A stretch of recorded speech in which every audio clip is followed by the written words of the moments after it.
Alright, what is going on, guys? Today I'm going to be making another one of my monthly pickup videos, this time for April 2025. Kind of a little bit of a slow month this month, just because I've been trying to save up for PAX East, which I'm going to on the 9th of next month. So hopefully gonna do kind of like a vlog type video for that. I'm hoping to do a little bit of like game hunting while I'm out there. So I've been trying to save my money a little bit, although I did pre-order a Switch 2, so, I'm already down quite a big chunk, but meant I didn't have that much money for games, although I still got a decent bit of stuff. GameStop was doing like a big buy two get one thing for all pre-owned games, so I got a decent chunk from there, and then I also got a couple games from like a little mini convention thing that was going on in my area. But I guess let's just get started. First one I got here was from GameStop, and that is Kirby and the Amazing Mirror. My GameStop doesn't get Game Boy stuff super often, but whenever they do, I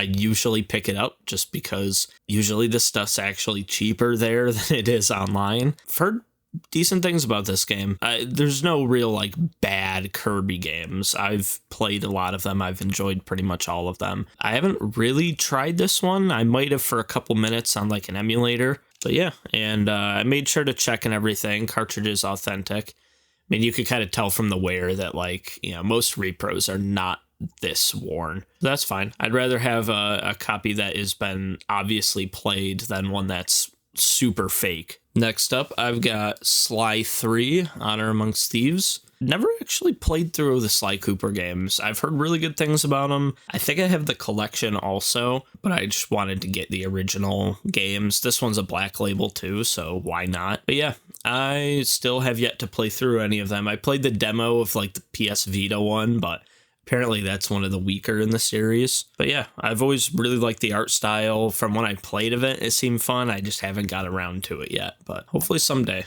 Speaking of those collections that they made for the PS3, I also got the Ratchet and Clank collection. I already own all the games. I already played through the first two on the PS2. This one's also got the third game, and I think it has a couple little bonuses and stuff, so probably play through the third game on here, because, I mean, playing them on the PS2 is nice, but this is way more convenient for me. And it's 3D compatible, that's neat. Next up, I think I might actually already own this game. I'm not 100% sure. I just picked it up because it was cheap, but now looking back on it, I'm pretty sure I already own it. That is Trackmania Turbo. So, been having a lot of fun playing like the new Trackmania, the Ubisoft one. I mean, this one's also made by Ubisoft, but like the reboot that they did, the live service one. I've been playing that just as like a time killer recently, and I saw this, I'm like, hey, why not?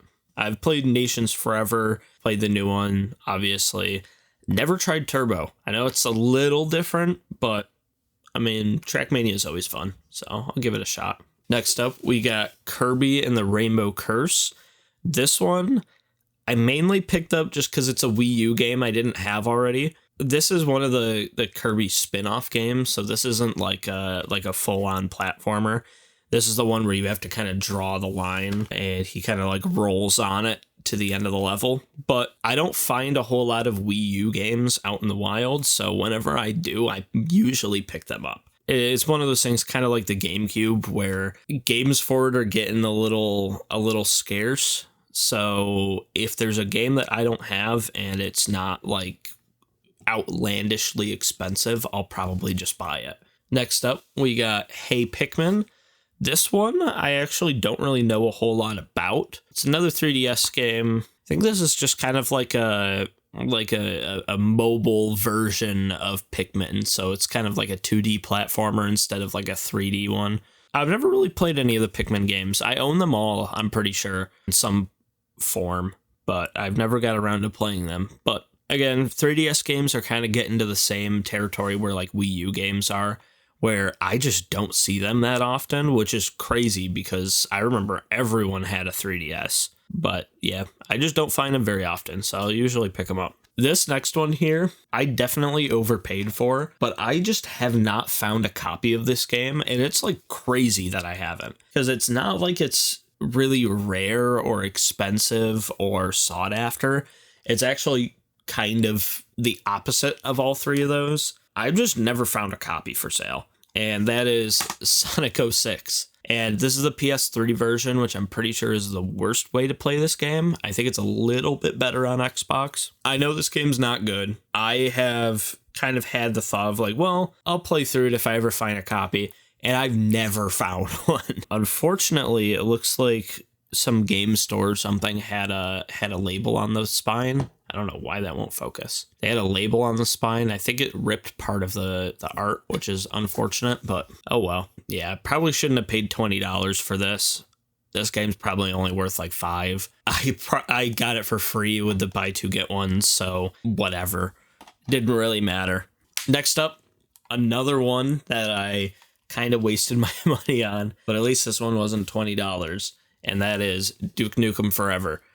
Again, another game from around that era that was just garbage. Yeah, this one has a very interesting development history. Basically, it was just in development for like 10 years, and what came out was just super outdated and unpolished and clunky and buggy and broken. Probably one of the biggest like commercial failures on the 360.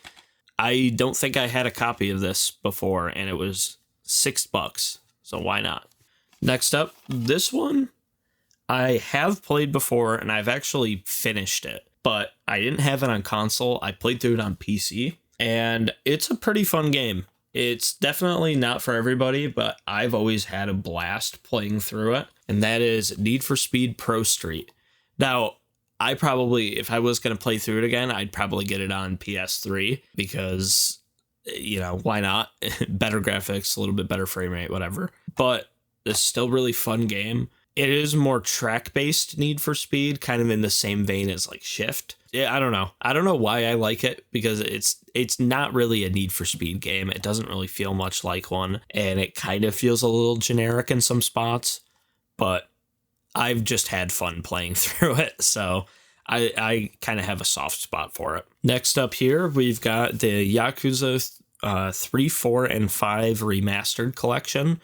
These games are super interesting. I haven't played any of them yet, but my friend's been playing through Zero recently, and I've been kind of watching him play. But these are super cool games, and I really want to get into them and play through all of them. I just thought Remastered Collection, probably not a bad place to start, at least. I know it's just 3, 4, and 5, so I'd probably rather get some of the earlier ones first. But good to have for when I actually get around to playing through them. There's also a 2-disc game, which for the PS4 is pretty interesting because these are Blu-rays and they hold a lot of data. Yeah, it looks like the first disc is 3 and 4, and then the last one is 5. But yeah, pretty neat.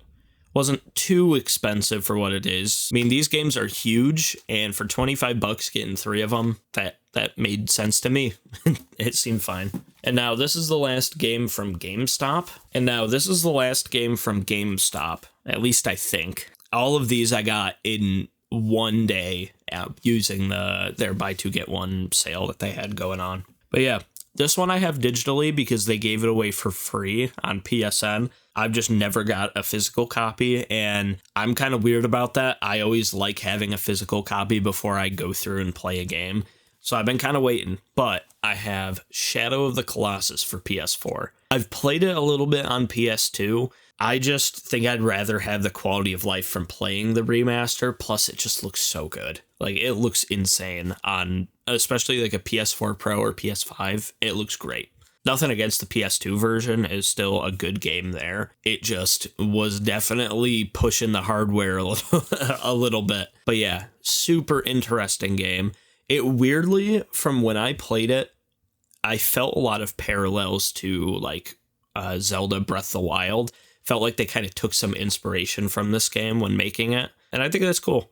But very neat game, even on the PS2, just amazing graphics. I don't really know much about the story because I haven't gotten that far, but it just is a really fun game, a really, really nice game to just look at.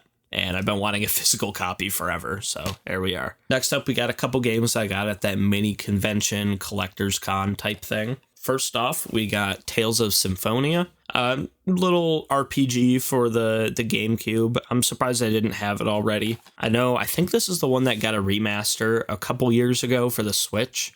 for most of these things, if it's not significantly better on the remaster, I'll just play the original. And always looking for more reasons to bring my GameCube out. So an RPG to get into, sure. Only $25 seemed pretty fair. I think I actually talked everybody down on these, so I think I got this for like 20. Next up, we got Spyro Enter the Dragonfly. These games are kind of interesting. They were after Spyro got kind of separated from Sony. I know they didn't really ever own the IP, I don't think, but it was always kind of a Sony exclusive. And then at some point during this generation, they started going multi-plat. Same with Crash Bandicoot. So yeah, this one was a Spyro game.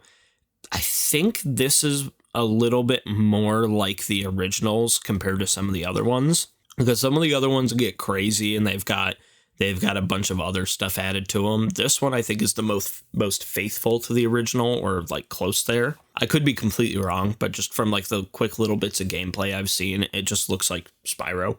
But I've always liked the Spyro games, so I'll try it out. Again, another reason to bring out the GameCube. This one here, I know is probably just about unplayable unless you have a controller adapter, just because of how the GameCube controller is.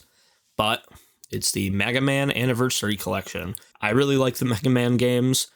This game has always been cheap, and I've always looked at it and I'm surprised it's not a little bit more. I know it's just an emulated collection, but it might just be because of the GameCube and how unplayable 2D platformers are on it. But yeah, I always just wanted it because some of those Mega Man games are crazy expensive. And if I can just get a collection that has them in it, I'll get the ones I can physically.